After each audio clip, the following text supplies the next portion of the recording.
মোবাইলে কোরআন পড়লে বা শুনলে সওয়াব হবে কিনা। অনেকে রয়েছে যারা মোবাইলে কোরআন পড়ে বা মোবাইলে কোরআন শুনে, এটার জন্য তার আমলনামায় সওয়াব লেখা হয় নাকি স্বাভাবিকভাবে থাকে, এটা জানলে আপনি অবাক হয়ে যাবেন। এটা একটা গুরুত্বপূর্ণ মাসালা, বর্তমান অনেক ক্ষেত্রে এটা আলোচিত হয়ে থাকতেছে। দেখবেন আল্লাহ রাব্বুল আলামিনের যে পবিত্র কোরআন, এই কোরআন পড়ার একটা কিন্তু নির্দিষ্ট নিয়ম রয়েছে, কোরআন শোনারও একটা নির্দিষ্ট নিয়ম রয়েছে। এবং কি আল্লাহ রাব্বুল আলামিন নিজেই জানিয়েছেন, ইজা কুরিয়াল কোরআন ফাসতামিউ ওয়া আনসিতু লাআল্লাকুম তুরহামুন। যখন তোমার সামনে কোরআন পড়া হয়, ইজা কুরিয়াল কোরআন ফাসতামিউ, তখন তোমরা শ্রবণ করো মনোযোগের সাথে, ওয়া আনসিতু, এবং তোমরা এই কোরআনকে যখন শুনবা চুপ থাকো।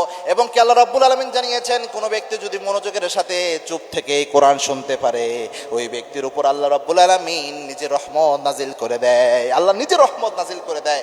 এবং আল্লাহ রাব্বুল আলামিন নিজেও জানিয়েছেন, তোমরা কোরআন পড়ো বেশি বেশি, ওয়ারাত্তিলিল কোরআন তারতিলা, তারতিলের সাথে কোরআন পড়ো। এগুলো আল্লাহর ঘোষণা। এই যে কোরআন মোবাইলে পড়া, মোবাইল হচ্ছে একটা বর্তমান আধুনিক প্রযুক্তির একটা অন্যতম মাধ্যম। ম্যাক্সিমাম মোবাইলে দেখবেন কোরআনগুলো থাকে। এখন কোরআন মোবাইলে পড়লে সওয়াব হবে কিনা, আমি এক্ষেত্রে বলে থাকি, যেহেতু অনেকেই এটা এই জন্য এই মশালাটা আসে যে অনেকে মনে করে মোবাইলে তো অনেক ফেসবুকিং করে, অনেকে টিকটক দেখে বা বিভিন্ন সোশ্যাল মিডিয়ার প্ল্যাটফর্মগুলো ইউজ করে থাকে, আবার অনেকে গান বাজনাও শুনে থাকে। আবার একই মোবাইলে কোরআন রাখলো বা কোরআন পড়লো বা কোরআন শুনলো, তাহলে কি তার সওয়াব হবে কিনা। দেখেন, মোবাইল এমন একটা মাধ্যম, এটাকে যদি আপনি কল্যাণের কাজে লাগান তাহলে আপনার জীবনটা কল্যাণময় হবে। এটা যদি অকল্যাণের কাজে লাগান, আপনার জীবনটা অকল্যাণের দিকে যাবে।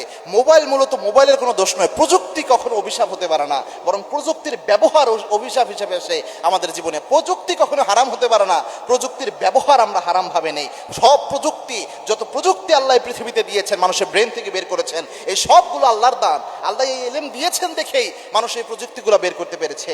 সুতরাং এই প্রযুক্তি যেগুলো মানুষের কল্যাণ করে, এরকম প্রযুক্তি অবশ্যই ব্যবহার করা যেতে পারে। এই জন্য মোবাইল দিয়ে যদি কেউ কল্যাণের কাজে লাগায়, কোরআনের মোবাইলের কোরআনের অ্যাপ থেকে যদি কোরআন পড়ে, অবশ্যই প্রত্যেক হরফে হরফে সওয়াব হবে। তবে স্বাভাবিক কোরআনের যে নুসখা, ওটার একটা আলাদা মর্যাদা রয়েছে, আলাদা একটা ইজ্জত রয়েছে, ওটার একটা আলাদা মূল্য রয়েছে। কেননা কোরআনের নুসখা যেটা শুধু কোরআনের জন্যই খাস, এটা শুধু কোরআনে রয়েছে। কিন্তু মোবাইলের মধ্যে যেহেতু একটা সফটওয়্যার, ওটা ক্লোজ করলেই অফ হয়ে যায় মোবাইল, মানে কোরআনের ফাংশনটা। সুতরাং মোবাইলও তো মানুষ যত্রতত্র, অনেকে ওয়াশরুমও মোবাইল নিয়ে যায়, এরকমও রয়েছে। সুতরাং যত্রতত্র মানুষ ব্যবহার করে। এই মোবাইলের কোরআনকে ওই রকমভাবে মনে করা যাবে না।